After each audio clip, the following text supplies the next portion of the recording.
G'day everybody, it's Gareth Rubottom from Supertech Electronics, and we're going to remove a Mazda 3 screen. You may have noticed some bubbling in the corner. It may have actually spread over the entire screen.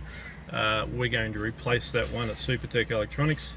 Tools you will need today is a plastic spudger and a 10mm socket. Okay, let's get started. First part we're going to remove is this section here. Now the air vents in this part all come as one.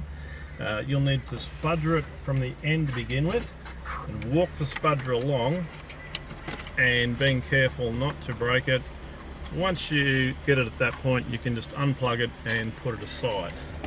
Okay, that will of course expose one 10mm bolt right down in there, and we're going to go ahead and undo that one. Okay, so we've removed that one bolt right down the middle there. You'll need a long extension on your socket for that.